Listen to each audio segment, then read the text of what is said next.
In life, most people will witness or be involved in an accident or medical emergency.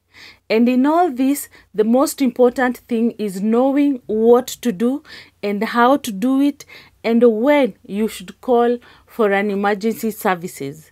And doing this can potentially save lives. A good number of people are hurt, some die, and some remain with permanent injuries every year due to inadequate response or lack of timely assistance. Acting immediately and applying the appropriate techniques while waiting for professional help can considerably reduce deaths, injuries, disabilities, and the impact of disaster and everyday emergencies. First aid is a vital initial step for providing effective and swift action that helps to reduce serious injuries and improve the chances of survival. A good number in Kenya still practice the traditional way of handling illnesses and injuries. And so, first aid awareness is lacking in many vulnerable communities where a basic idea of how to handle an injury or keep someone alive is a problem. And if we all can have some knowledge, we can have a real impact within us. Because I believe that first aid reduces vulnerability and helps build stronger communities. First aiders are needed everywhere in this country, so they can help someone before they get to the hospital or before they reach to a dispensary or while they are waiting for an ambulance to arrive. So a first aider can quite literally mean a difference between life and death. So are you a killer? Can we, to a point, control death rate in road accidents in our community? Kindly answer yourself that question. As a first aider, remember the cross-infection always when dealing with that casualty you're assisting. And we have 4 modes of transmission. The first one is from casualty to aider. The second one is from aider to casualty. The third one is from casualty to casualty through first aider. The fourth one is from environment to casualty.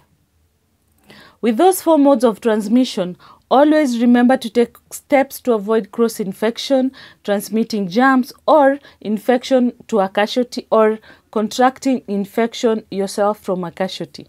Cover your own cuts with waterproof dressing and be attentive not to prick or cut yourself. If you do not have gloves, ask the casualty to dress himself or her own wound, or as well, cover your hands with clean plastic bag if available. Do dispose of all waste safely and avoid touching wound with your own bare hands or touching dressing that will come into contact with a wound unless you're improvising the available material that is around you. That is if you're using a piece of cloth along the road. That is again if the first aid box is not available. Remember, infection is a risk even with relatively minor injuries. This is because bloodborne viruses such as hepatitis B and C and HIV may be transmitted by contacting body fluids. The risk increases if an infected person's blood makes contact with yours through a cut or a graze, or as well it can be vice versa. Usually taking measures as wearing disposable gloves and hand washing is essential in the prevention of diseases and illnesses. So, wash your hands after each episode of care and after taking off the gloves. When water is not available, use hand sanitizer. Using personal protective gear is an important strategy to minimize the risk of blood and bodily fluids exposure. And the universal precaution is to use personal protective equipment whenever there is possible exposure to blood or bodily fluids. It reduces risk for both the rescuer and the injured or ill person to be exposed to a bloodborne disease. Gloves protect your hands from exposure to blood and other bodily fluids. Try to avoid or prevent accidental exposure from splashing fluids to your eyes, and if eye protection is available, kindly wear them. Consider a pocket mask as part of your personal protective gear as it provides safety during rescue breathing. Be sure to dispose of all equipment that has touched bodily fluids in a biohazard bag when available. And lastly, on prevention, in case of an exposure to these body fluids, especially blood, kindly report immediately to your employer or go to the hospital if it has happened out there in the street or somewhere not at your workplace. A first aider is someone who has undertaken first aid training and can give immediate medical help in case of an emergency. And a qualified first aider does not need a first aid kit or equipment, so to offer the assistance or help. They can give first aid using improvised available materials wherever they are. For an example, one can use a belt or a tie to tie a sling, or use the same as a tourniquet to control severe bleeding in case of an amputation. And in every household, in an office, in church, or a place with more than one person, there must be or need be of a first aider. Wouldn't you be happy as a first aider to offer your help to a family member, or your neighbor, or even a stranger in the street? Learn first aid and try to help someone in need of a medical assistance. Well, it feels awesome. It feels so good and so nice. As I always say, do to others what you'd love them to do to you. Offer help, and one day, same or even more help will come back to you. So, start investing. Responsibility of a first aider. First aiders' responsibility vary from one organization to the other or place to place due to their rules and regulations. One is to manage the incident and ensure the continuing safety of themselves as first aiders, bystanders, and the casualty at all times. Second is to assess any casualty and discover the nature and cause of their injuries or illnesses. Third, provide appropriate first aid treatment that they have been trained to do, and that is reasonably or reasonable in the circumstances. Fourth, if able, make notes and record observation of casualty, ideally monitoring vital signs. Fifth, provide a handover when further medical help arrives. Sixth, act in a such manner to respect the dignity of all patients and to protect their confidential information. Always, this is very important. Seventh, inform the safety team of any change of building or room or extension number where you are routinely based. 8. To keep up the date with training and current knowledge, including any refresher training. 9. Assess the situation safely and quickly and call for appropriate help. 10. Protect casualties and bystander from possible danger. 11.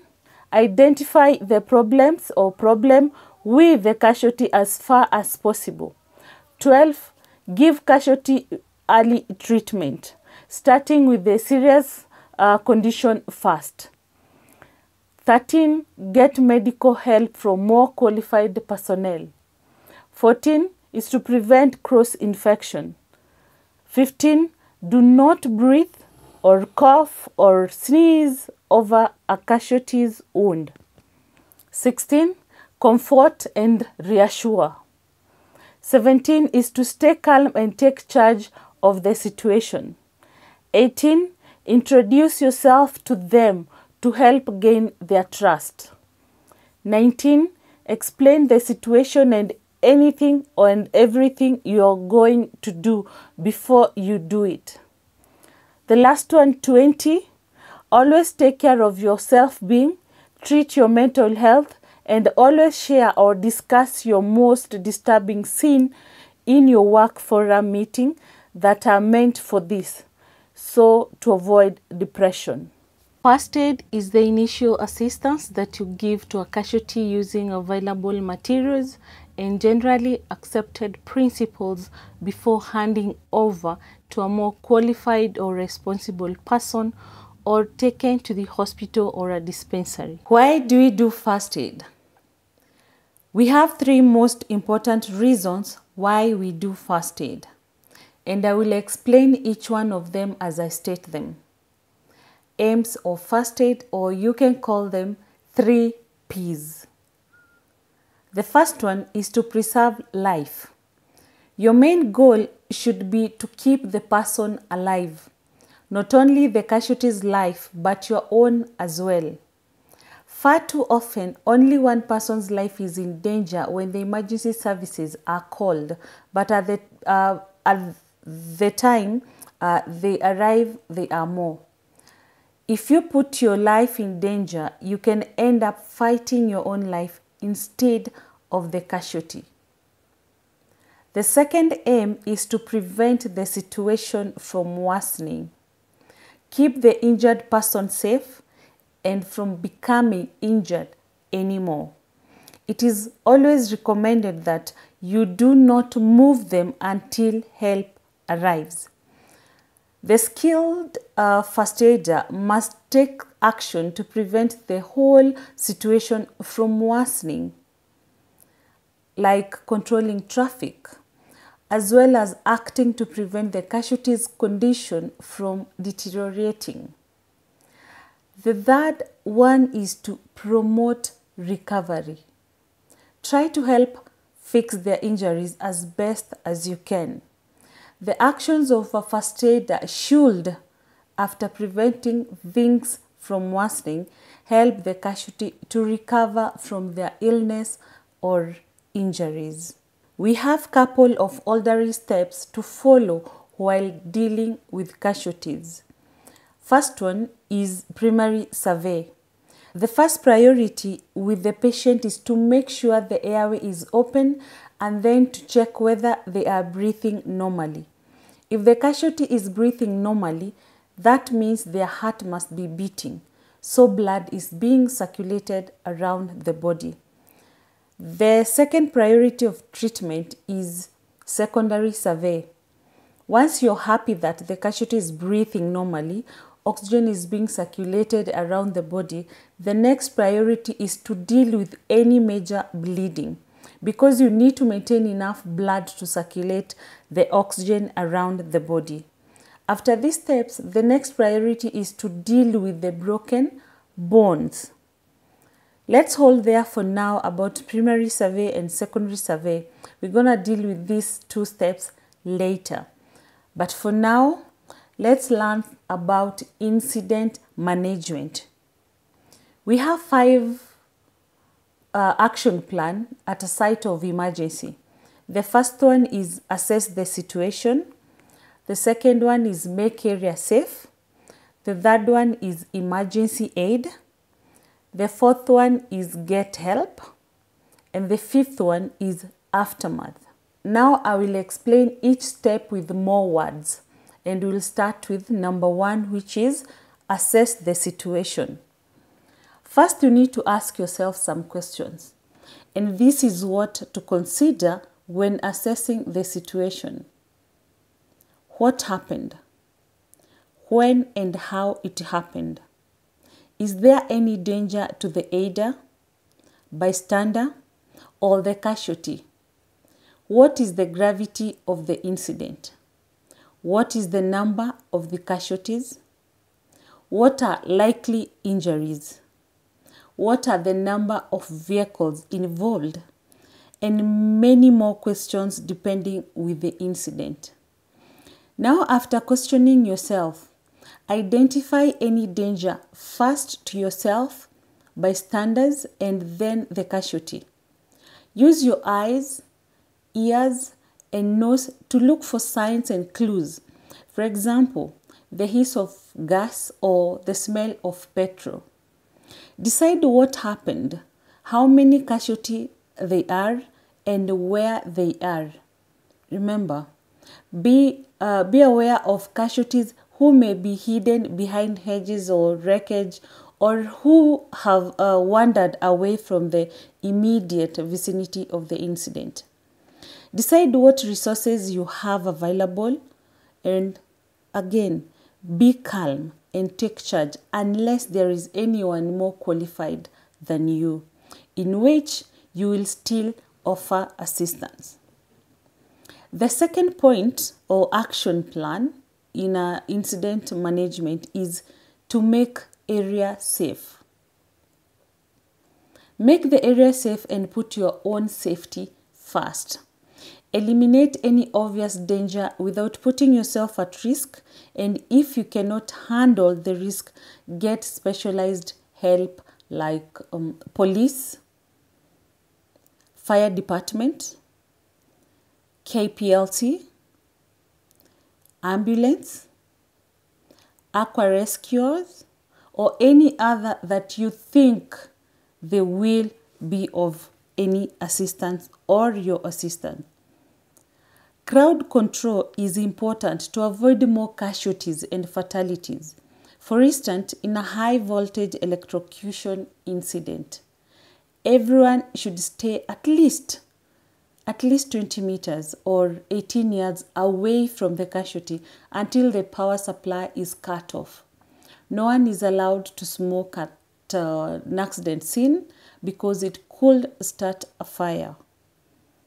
The third step is emergency aid. Emergency aid is the immediate life-saving treatment given to a casualty. Once the scene is safe to move in, treat casualties according to priorities, which are A, B, C. We will see them shortly. And priorities of life, which are very crucial for every casualties, are, we start, airway, which includes the mouth, nose, and windpipe. Airway should be open. Check for any obstruction in the mouth, but tongue is the commonest. All unconscious casualties are at risk of obstructed airway by the tongue or any fluids or vomit. So as a first aider, you should make sure the airway remains patterned as your first priority. Don't forget, your first priority is to make sure airway is open. The second priority of life is breathing. This is essential for life. We take in air, which contains 21% oxygen to our lungs, where some of the oxygen, around 5%, is absorbed into blood. The air we breathe out contains oxygen, or enough oxygen, which is around 16%, to save someone's life. It will be enough, yes. It is the oxygen that is used when doing artificial ventilation or rescue breath.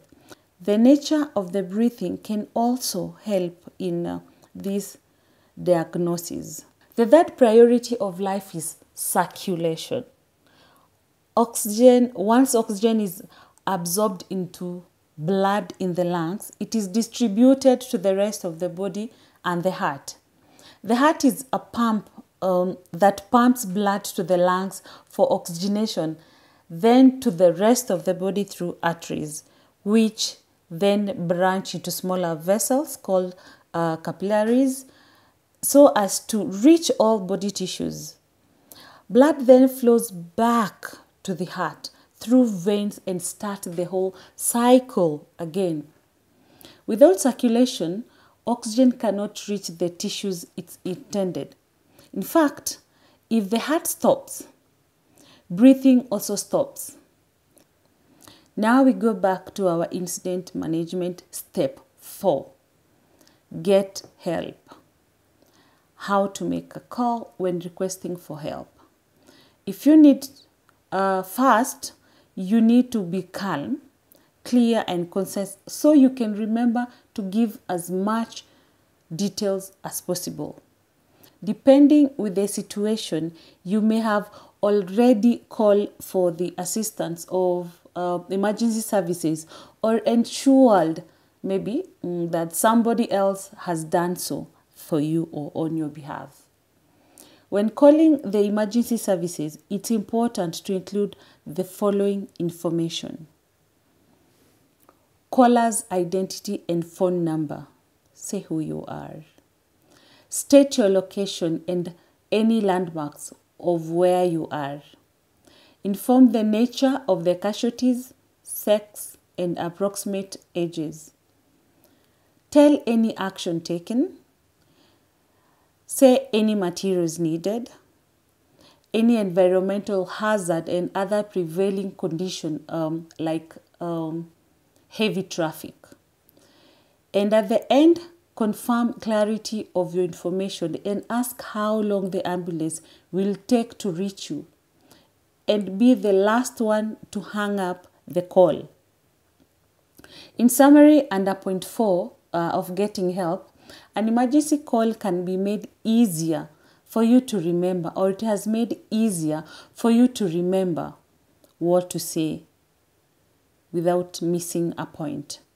We use code 4WCT, which is easier to remember. The first W is who you are, and also give your number. The second W is what has happened, and give clear details. The third one is what you need, the main reason you're calling, man. The fourth one is where you are, and give exact location or any landmark. The C is the clarity, and also you can add casualties, how many they are, or their approximate age. T stands for time. Ask how long they will take to arrive at the scene. So remember to say who you are, what has happened, what you need, where you are, clarify the message or information, and then time, how long you're going to take or how long they are going to take to get to where you are. As a first aider should hand over the casualty to appropriate person as per condition, and ensure that all casualties have been disposed of to hospital or the nearest health facility. When calling, decide which emergency services you require or are required. For example, police department, fire department, or ambulance services. Consider whether other form of help may be needed, and ask the police to notify them, like utility and health service. Also get help from other people to help you.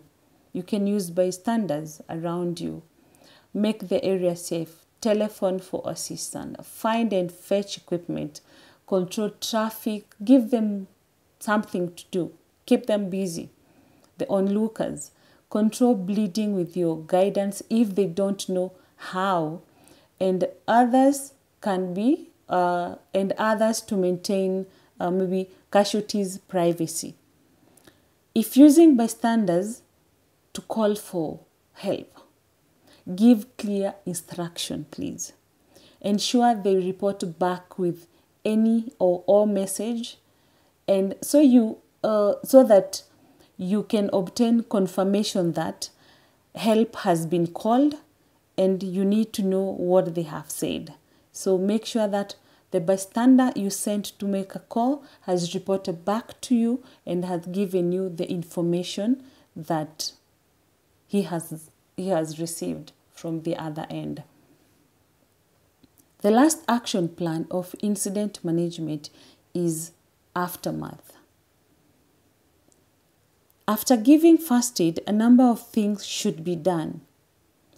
Clear the scene and make it safe, taking caution not to interfere with the evidence if it's a crime scene or otherwise. And write a report if required to as well. Restock first aid kit. Contain the casualties' next of kin. Contact the casualties' next of kin. and manage any stress that may follow the event. Your job does not end when the emergency services arrives. Your responsibilities may include taking care of casualties' personal belongings and ensuring they go with the casualty or are returned to the casualty or are put in care of reliable friends or relatives. And also make a report to the ambulance crew or to whoever will receive the casualty. This report or the report will include casualty's name and address if known, history of accident or illness, brief description of injuries, any unusual behavior, treatment given, and also remember to give your information like name and mobile phone in case medical personnel want some clarification from you who handle the casualty first. Thank you. Hey, I'm Dorcas and I'm here to give you knowledge about first aid, and I'll start with the introduction part and the rest will follow later. So, first aid is the initial or first assistance given to someone who's suddenly taken ill or injured, using generally accepted principles and available materials before handing over to a more responsible and qualified person. And this person who provides this assistance is called a first aider. A person or this first aider does not need much equipment to give first aid. One can improvise anything wherever they are. First aid will do good to yourself, to your neighbor, at school, in church, at your workplace, or even when walking in the streets. This is supposed to be done in a class, especially the practical part. And though times are hard financially and time-wise, busy around the clock, up and down, trying to make end meet, we believe by the end of all our episodes, you will see a good reason to put aside some time to spare and attend a first aid class to the nearest certified institution where you will be able to do practicals and ask many questions that you'll have, and other general emergency questions still that you'll have by the end of these audios. There are many. Though we will do our best to answer the ones you'll ask here in our platform. At some point in life, most people will witness or be involved in an accident or a medical emergency, and knowing what to do and when you should call the emergency services can potentially save lives. Many people are hurt, some die, some with permanent injuries every year due to inadequate response or lack of timely assistance. Acting immediately and applying the appropriate techniques while waiting for professional help can considerably reduce deaths, injuries, and disabilities and the impact of disasters and everyday emergencies.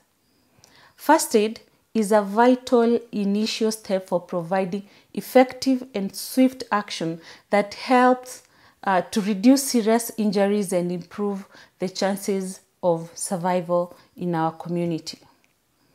First aid awareness is lacking in many vulnerable communities where a very basic idea of how to treat an injury or keep someone alive would have real impact. We believe that first aid reduces vulnerabilities and helps build stronger communities. First aiders are needed everywhere in this country so they can help someone before they get to the hospital or while they wait for the emergency services to arrive. It only takes few minutes to die from a heart attack or a blocked airway or loss of blood and other medical and trauma emergencies. and being able to give CPR can prolong life until emergency medical services arrive. And this will increase or can be increasing the chances of recovery and survival. First aiders can quite literally mean the difference between life and death. Now we see how to behave in a scene.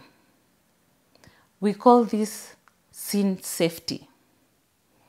And when approaching the scene of an accident, always remember to stop, think, and then act. Remember to put on gloves on and introduce yourself, ask for permission, then approach, then get help, and all that you think you need. Check for anything that may be a danger, such as broken glass, body fluids, electricity, gas, or traffic. Remember that scene safety is your primary concern as a first aider. Use all your senses. Use all your senses, look, listen, smell, to decide if it is safe for you to proceed. If anything registers to your mind a possible danger, be it a cloud of smoke, a smell of chemicals, or anything that you see it is not normal or feel it is not okay, please, you will use your common sense and do not become another victim. The first person on the scene of an accident is unlikely to be a trained professional. However, they are still critical to the outcome of the people involved in the accident and possibly for helping to recover the casualties. The hazard involved in the accident could still be a danger to the casualty, as well as other people nearby and even yourself as the first responder. You therefore need to make sure the area is safe before you begin administering first aid. For example, if it's a road accident, you may need to control traffic. While if the incident involved a machine, then it will need to be switched off before attending to the casualties. Assessing the safety of the surrounding is critical when approaching any scene. You do not want to become another person who is injured or ill, so look for any potential dangers. Remove the person from any danger, such as the presence of water, fire, or a collapsing building at the scene. Be especially alert to avoid danger from automobile traffic if the incident is near the road or if it's a road accident. Then call for help if needed. Kwa mfano, you can call Kenya Power, Fire Department, Police Department, or Emergency Services. When you're done with scene safety and get closer to the casualty, it's time to protect yourself and the casualty as well, and any other person who will assist you. So now we see how to protect ourselves from infections. Take steps to avoid cross-infection. Transmitting germs or infection to a casualty or contracting infection from a casualty, it's possible. Cover your own cuts with waterproof dressing and take care not to prick or cut yourself. If gloves are not available, ask the casualty to dress himself or herself or her own wounds, or enclose your hands with clean plastic bag if available. Do wear a plastic apron if you're dealing with large quantities of body fluids, and wear plastic glasses to protect your eyes as well. Do dispose all waste safely and avoid touching wound with your bare hands or touch dressing that will come into contact with a wound. Remember, infection is a risk even with relatively minor injuries. It is a particular concern if you're treating a wound because bloodborne viruses such as hepatitis B and C and HIV may be transmitted by contacting body fluids. The risk increases if an infected person's blood makes contact with yours through a cut or a graze. Usually, taking measures such as wearing disposable gloves and hand washing is essential in the prevention of diseases and illness. Wash your hands after each episode of care and after taking off the gloves. When water is not available, use hand sanitizer. Mostly hand sanitizers are alcohol-based and are a substitute for hand washing when needed or when you're out of reach of water. Using personal gear is an important strategy to minimize the risk of blood and bodily fluids exposure. The universal precaution is to use personal protective equipment whenever there is possible exposure to blood or bodily fluids. It reduces the risk for both the rescuer and the injured or the ill person to be exposed to a bloodborne diseases. Gloves protect your hands from exposure to blood and other bodily fluids. Try to avoid or prevent accidental exposure from splashing blood to the eyes, and if eye protection is available, I will request kindly wear them. Be sure to dispose all of equipment that has touched bodily fluids in a biohazard bag when available. When taking off the gloves, avoid touching the outer contaminated surface. Slowly pull one glove off while turning it inside out. Then place the glove in the palm of the other gloved hand. Then place the glove in the palm of the other gloved hand. And then remove the second glove while turning it inside out. So at the end it will be one item. Now we touch on some of responsibility of a first aider. There are many, but I will discuss few. So the main responsibilities are: 1, to manage the incident and ensure the continuing safety of themselves, bystanders, and the casualty. 2nd is assess any casualty and discover the nature and the cause of their injuries and illnesses. The 3rd one is to provide appropriate first aid treatment that they have been trained to do and that is reasonable in the circumstances. The 4th one is, if able, make notes and record observation of all casualties, ideally monitoring vital signs. The 5th one, provide a handover when further medical help arrives. The 6th one is act in a such manner to respect the dignity of all patients and protect their confidential information. 7, inform the safety team of any change of building or room or extension number or your mobile number if yours is off or will go off where you are routinely based. 8 is to keep up to date with training and current knowledge, including any refresher training. For first aid, we do refresher after every 1 year. 9 is assess the situation safely and quickly and call for appropriate help. The 10th one is protect casualties and bystander from possible danger. 11, Identify the problems with the casualty as far as possible. 12. Give casualty early treatment and start with the serious conditions first. 13. Get medical help from more qualified personnel, nurses, doctors, EMTs, and so on.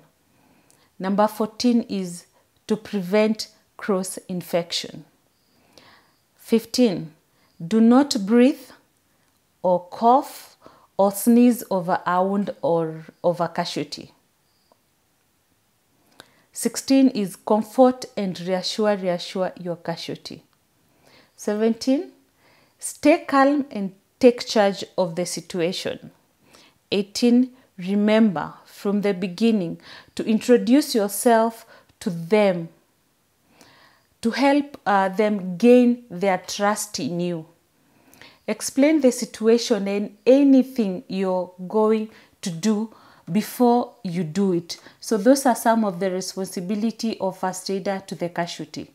Now we see the qualities of a first aider or a qualities of good first aider. I'll just name few. 1 is leadership. 2 is knowledge of their own limits. 3 is good communication skills. 4 is ability to work in a team. 5 is ability to work under pressure. 6 is well-trained and certified. 7, up-to-date in knowledge and skills. 8, adaptable to various situations.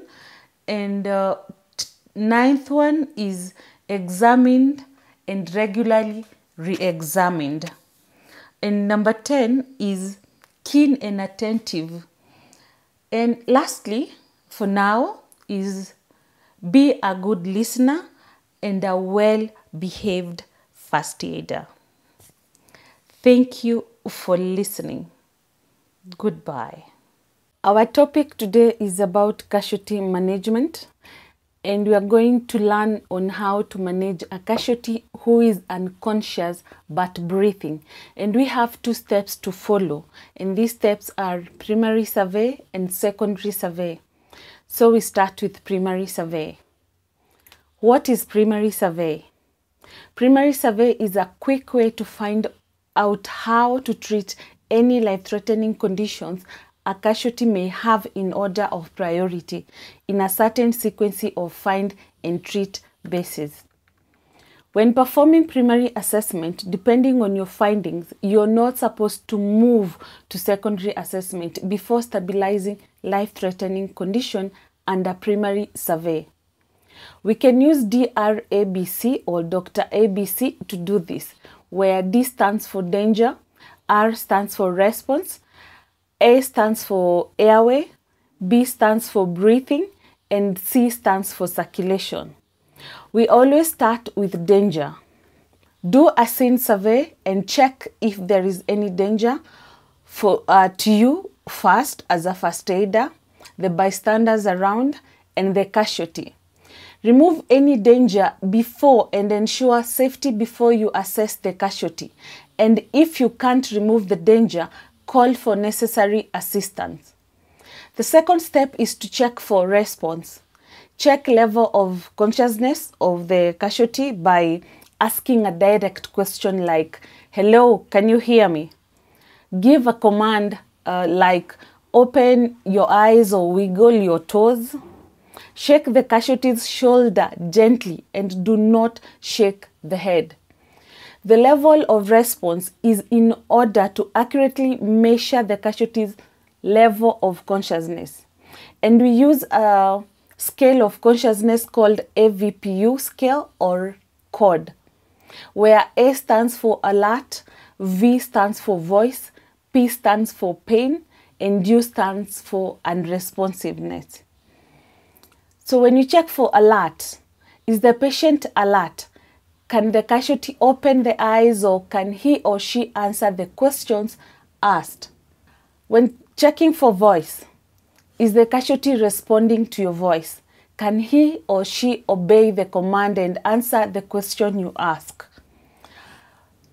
For under P, the casualty is responding to pain or not.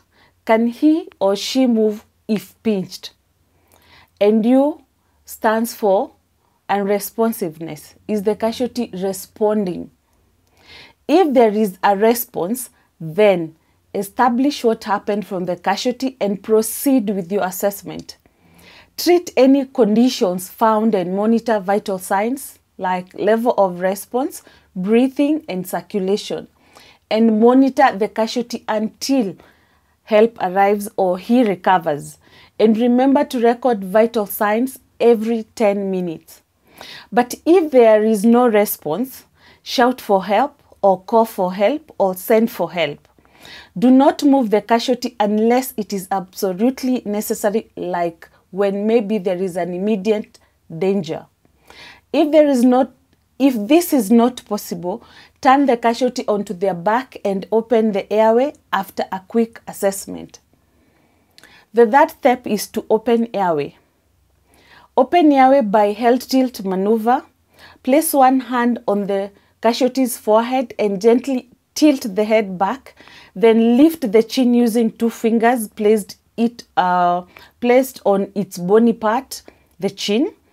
This will move the casualty's tongue away from the back of the throat and thus clear the airway. And we use head tilt maneuver to casualty who we do not suspect they have spinal injury. But if you suspect spinal injury, open airway using jaw thrust maneuver, which we will learn later when we'll be dealing with spinal injuries. The fourth step is breathing. Under breathing, you need to look, listen, and feel for 10 seconds. Look to see if the chest is rising and falling. Listen for breath sounds and feel the breaths against your cheek. It is important as well to note the rate and depth when he or she is breathing. If the casualty is breathing but unconscious, place in the recovery position, and I will explain recovery position in a while. And if the casualty is not breathing, proceed with CPR, which CPR stands for. C stands for cardio, P for pulmonary, and R for resuscitation. And I will explain later in full. Watch out for agno breathing. And agno breathing is a sudden irregular gaps of breathing, and it is common in the first few minutes of a sudden cardiac arrest. And if present, commence CPR immediately. The fifth step under primary survey is to check for circulation. Bleeding interferes with blood circulation in the body, and it can be life-threatening, and it might lead to shock as well. So in case you see bleeding, control it so to minimize the risk of shock. Assessing circulation is no longer important when doing a primary survey, because if a casualty is breathing, then pulse is present. If there is no breathing, then commence CPR immediately. No need to check for pulse. Nevertheless, pulse may give crucial leads for diagnosis and is therefore an important part of the secondary survey. In all cases that you must touch the casualty, kindly remember to put on gloves. Now we move on to secondary survey, where we are going to do more detailed assessment. And here we are checking for things like bleeding, fractures, burns, sweating, wounds, foreign object, loss of normal movement, and many more evidence of any condition if it is there. And while doing all this assessment, be very careful not to move the casualty unnecessarily, especially if you suspect neck injury or spinal injury. Under secondary survey, we do assessment called top-to-toe or head-to-toe assessment to check for more details. Top-to-toe. And now we do top-to-toe survey and follow history and external clues.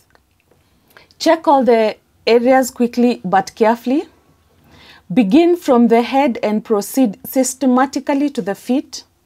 Check the scalp to feel for bleeding, swelling, depression, which can indicate a fracture and deformity. Always watch the casualty's face for grimace due to pain while touching. Loosen any constriction during the survey. If you find any condition like bleeding, attend it fast and proceed with the survey. Recheck breathing for more details like is it fast or shallow, is it fast or slow, and is it noisy or quiet. Then check pulse and establish if rate is fast or slow, if rhythm is regular or irregular, and if strength is weak or bounding. Check the eyes and compare the pupils, and if they are not of the same size, it may indicate head injury. Check the nose and ears, and note that any bleeding through the nose or ears may contain cerebrospinal fluid following a skull fracture, or as well clear fluid or watery blood coming from the ear may be a sign of a serious head injury. And for the nose, if see soot around the nostril, it might indicate serious airway burns. Check the mouth if anything is obstructing airway, and if dentures are fit firmly, then leave them there. Look for burns and mouth wound, and also check for irregularity in the line of the teeth. Check the neck for irregularity, swelling, tenderness, bruises, deformity. Also check for medical warning necklaces, and check if there is any hole or stoma which used to some patient or which are used by some patient. Check the skin color if it is pale, flushed or gray blue, clammy. Check if it's hot or cold, dry or damp. A pale, cold, sweaty skin suggests shock, and flushed face suggests fever or heat stroke, and bloating indicates lack of oxygen.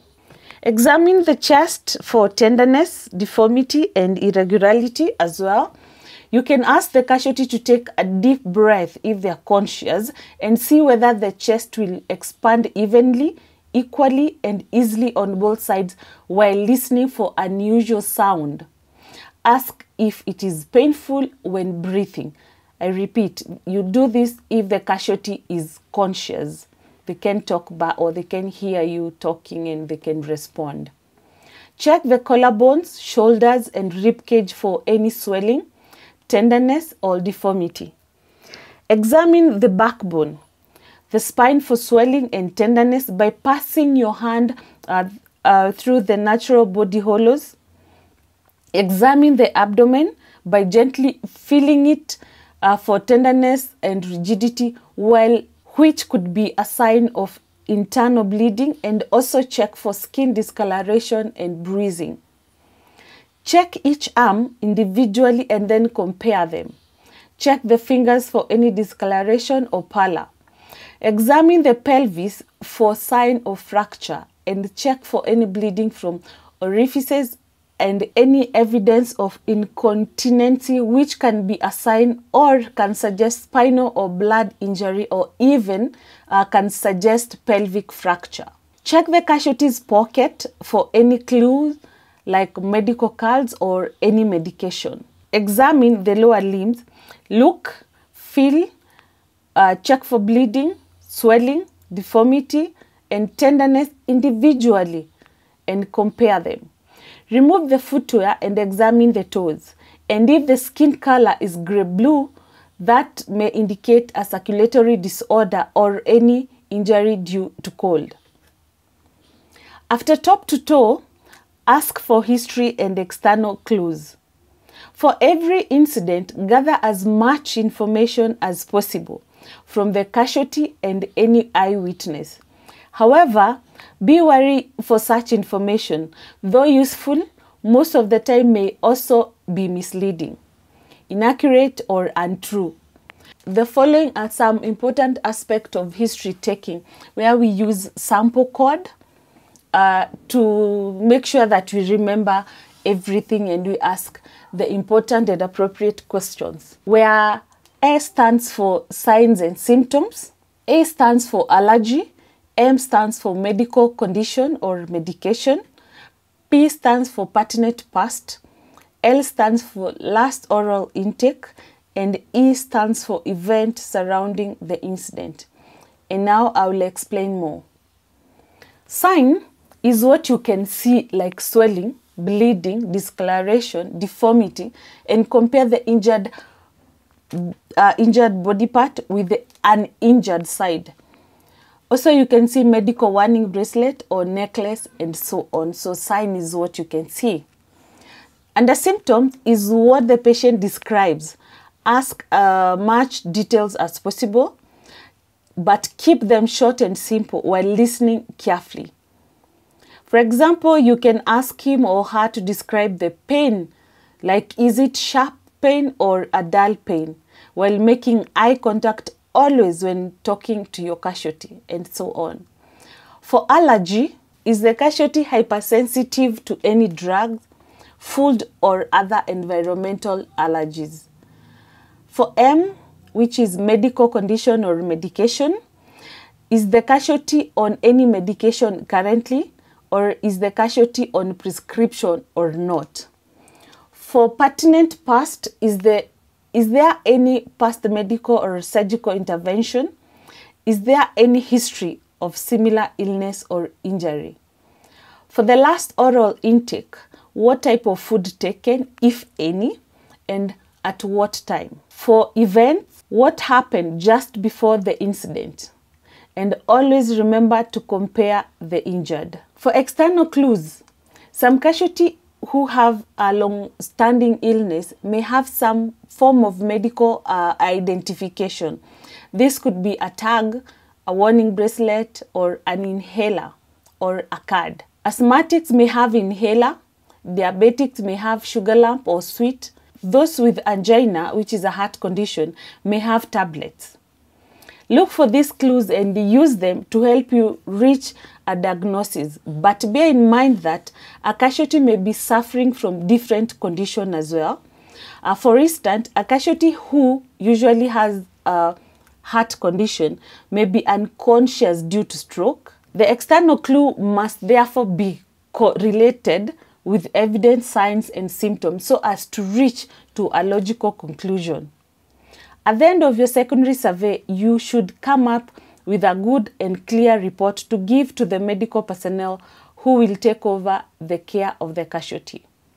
This will hasten diagnosis and treatment of the casualty, especially if the casualty is or becoming unconscious. It is therefore important to document all the findings from your assessment.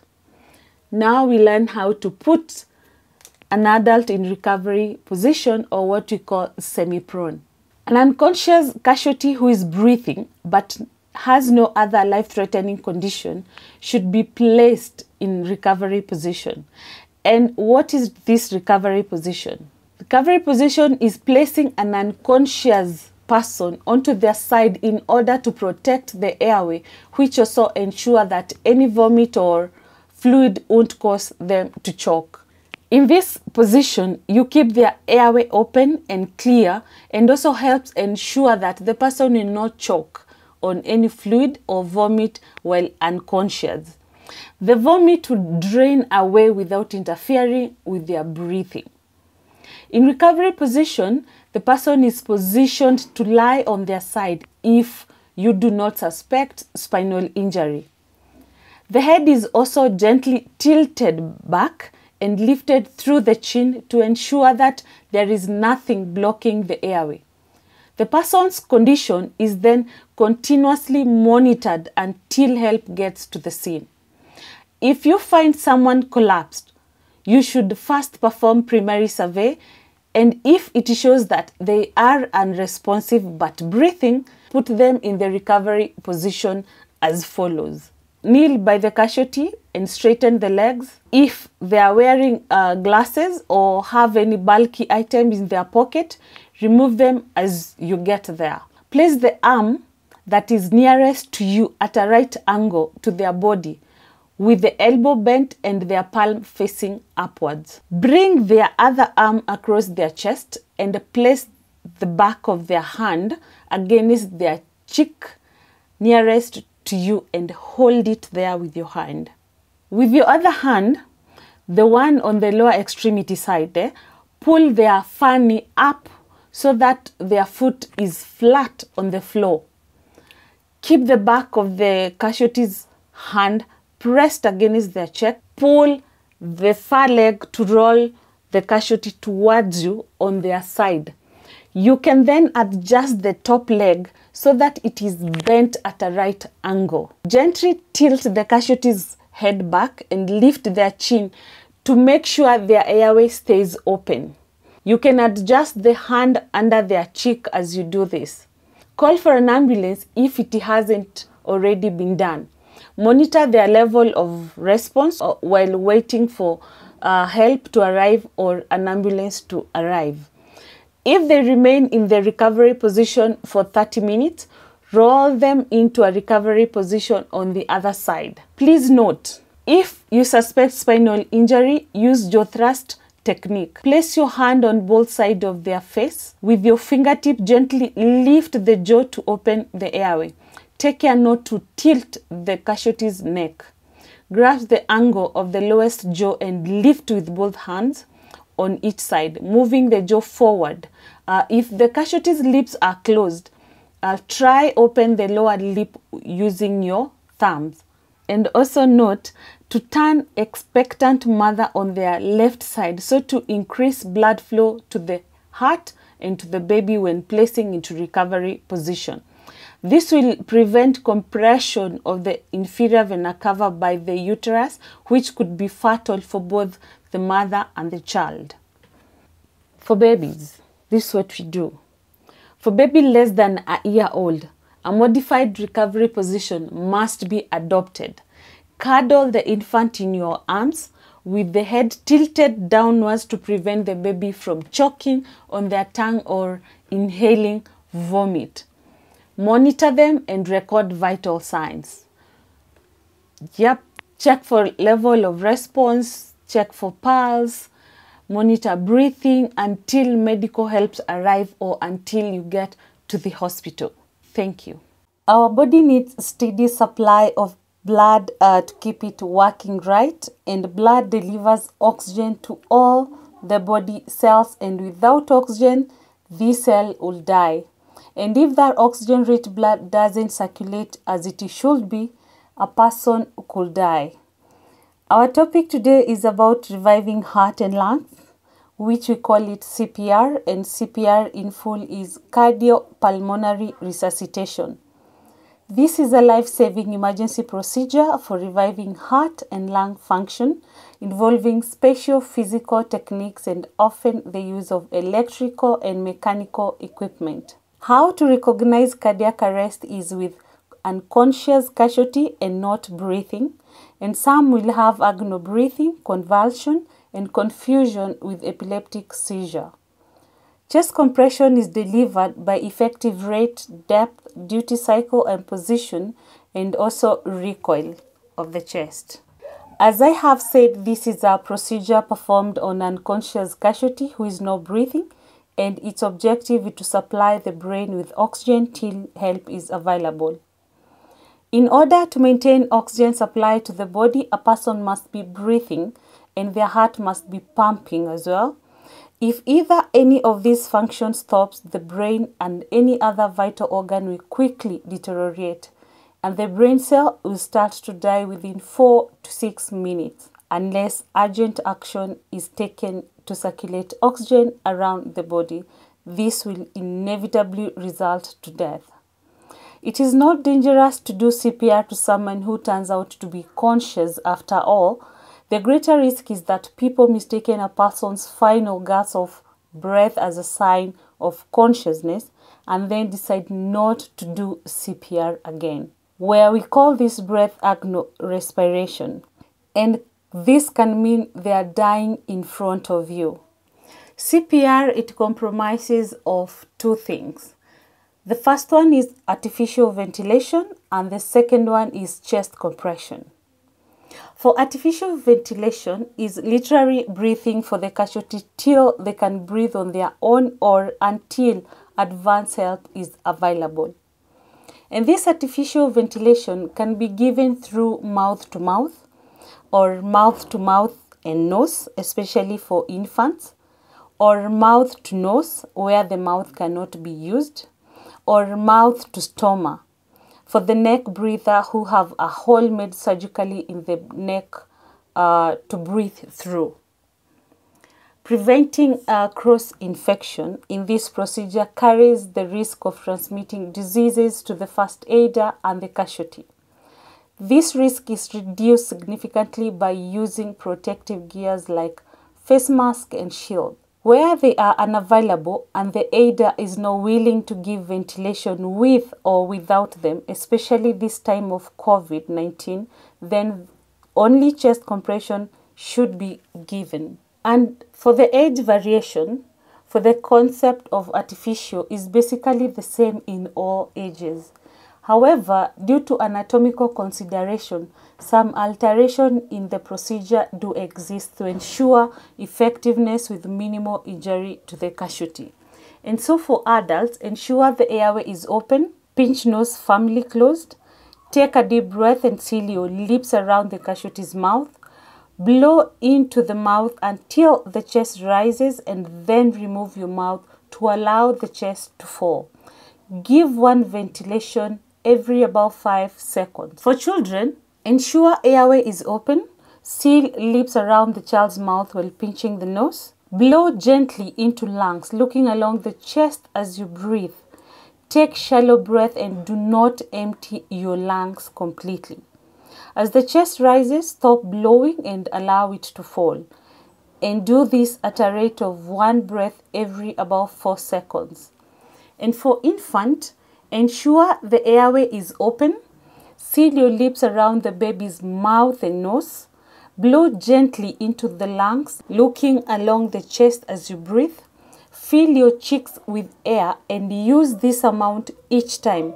As the chest rises, stop blowing and allow it to fall at a rate of 1 breath every 2 to 3 seconds. That's how we are supposed to give artificial ventilation. Let's now learn how to perform chest compression. Kneel by the casualty and put the heel of your hand on the middle of their chest. Ensure that pressure is not applied over the casualty's rib or ribs, and do not apply pressure over the abdomen or bottom end of the breastbone. Put your hand on top of the first one and interlock your fingers, making sure they don't touch the ribs. Keep your arms straight and lean over the casualty. Press down to a depth of about 5 to 6 centimeters before releasing the pressure, allowing the chest to come back or recoil.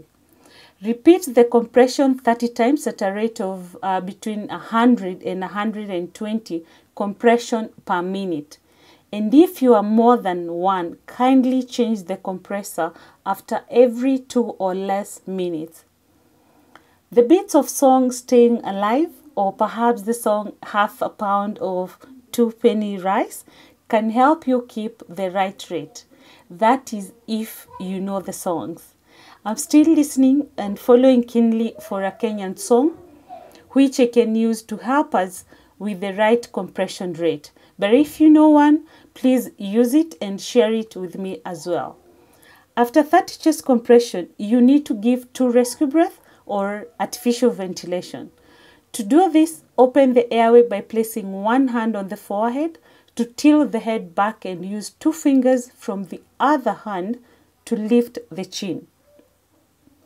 Take the hand from the forehead and pinch the soft part of the nose closed and allow the mouth to fall open. With the head still tilted, take a deep breath in and place your mouth over the casualties, forming a seal. Blow into their mouth for 1 second until the chest rises. Take your mouth away and watch the chest fall. If the chest doesn't rise, check if the airway is open and correct it if it is not open well, or if there is something obstructing. If you are not trained or do not feel comfortable performing rescue breath, I'll say it again.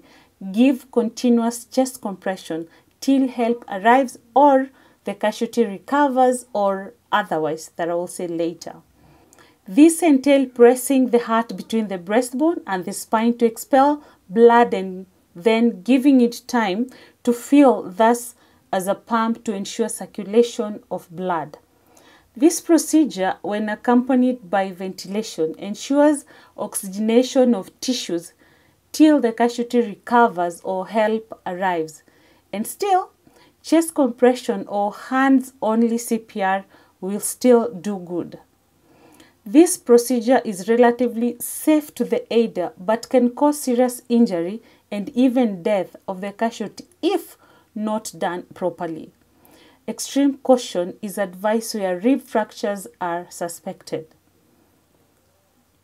Also for the chest compression, there is also age variation thing. Again, due to anatomical consideration. A few differences exist for various age group, and always remember, perform CPR on a firm surface. And for adult, place heel of your hand in the center of the chest. Place other hand on top and interlock fingers. Lock your elbows to keep your arms straight and keep your finger off the chest. Compress about a third of the chest, that is around 2 inches to 2.5 inches. Then release the pressure, keeping your hand in place at a steady rate of between 100 compression to 120 per minute. For children, place 1 or 2 hands in the center of the chest, depending on the size of the child. Use the heel of that hand with arms straight and press down at the depth of the chest, that is about 2 inches, and perform 30 chest compression at a rate of 100 or between 100 and 120 compressions per minute. For infant, place the baby on a firm surface. Locate a position in the center of the chest. Use 2 fingers. Press down sharply at least 1/3 the depth of the chest, that is about 1.5 inches, and do 30 chest compression at a rate of 100 and 120 compressions per minute. Kindly note, where rescue breath is being applied, then you compress 30 times and give 2 rescue breath, and then keep repeating the process. Keep alternating both chest compression and 2 rescue breath till help arrives or till the casualty recovers, and other things that I will mention later. Although now there is research suggesting the breath might not even be needed at all, which I think is a good finding because it might encourage more people to come to the aid of strangers in the street or even co-workers or anyone anywhere. This will be helpful, especially for an untrained people, so they can use hands-only CPR or chest compression only for adults. Though in children under the age of around 12 years, it's still recommended to breathe into their mouth because their problem normally arises from respiratory rather than cardiac problem. And if you apply chest compression only or hands-only CPR, then continue until help arrives or till what I will state here in a while on when you are supposed to stop CPR. But as much now that we have hands-on CPR without giving rescue breath, it is still important to know that, as I said earlier about children, we must continue 30 chest compression and 2 rescue breath for infants, children, drowning victims, drug overdose, and casualty who have collapsed due to breathing problem. And also note that CPR is always, I repeat, this is always done on a hard surface for effective results. And remember, your hands become their heart, and each chest compression becomes their heartbeat. If your casualty has an ICD or a pacemaker, still just continue with chest compression. It is important to recognize that someone in cardiac arrest is either dead or will be dead unless you intervene, even if they underwent heart surgery recently. Because if you don't intervene, the alternative result will be death, and we don't want that. Rather, I believe you don't want that. On detecting that the casualty is not breathing during initial assessment, give 30 chest compression, then 2 rescue breath. If alone, repeat this cycle 3 times, then go for help. Continue resuscitation, 30 chest compression and 2 rescue breath. And if you have someone with you, send them to call for an ambulance after confirming that casualty is not breathing. I insist, if you are alone, make a call and use hand-free speaker on a phone so you can start CPR while speaking to ambulance control. Do not leave the casualty to look for a defibrillator yourself. Send someone or call someone. If you are too exhausted to continue and there is a helper, you can change over every 1 to 2 minutes with minimal interruption to chest compression. If the helper returns with the defibrillator, ask them to switch it on. Follow the voice prompt while you continue with CPR. If the casualty shows signs of becoming responsive, such as coughing, opening eyes, and start breathing normally, put them into recovery position. Monitor their level of response and prepare to give CPR again if necessary. And if you have used defibrillator, leave it attached. As well, you might use it again. When do we need to stop performing CPR? I'll say do not CPR until or unless you see signs of life, until EMS professional takes over, until you are too exhausted to carry on, or until an AED becomes available, and until the scene becomes unsafe. Note that when dealing with a child or an infant and you don't know their sequence but you are familiar with adult CPR and completely you have no idea of child-infant CPR, just use the adult sequence. We now go through cardiac arrest chain of survival. And it is well recognized that initiating the chain of survival improves outcome and leads to more people surviving cardiac arrest. It is estimated that a big percent of sudden cardiac arrest casualties die before reaching to hospital. However, when all 4 links of chain of survival are strong, survival rate for casualties of cardiac or sudden cardiac arrest can rise to as high as 40%. By understanding more about sudden cardiac arrest and the importance of the chain of survival concept, you may be able to save the life of a family member, a neighbor, a co-worker, or even a friend. Basic CPR is unlikely to restart a heart that has stopped beating, but it does help keep blood flowing to the brain. Rather, CPR is to get oxygen into person's lung to prevent brain damage, and it helps keep that functioning so that when a defibrillator is used, hopefully the heart will start or the heart will restart. This is why it is essential not to give up on CPR until medical help arrives. For CPR to be effective, it needs to be done hard and fast, and most of the time, the aider tires out quickly.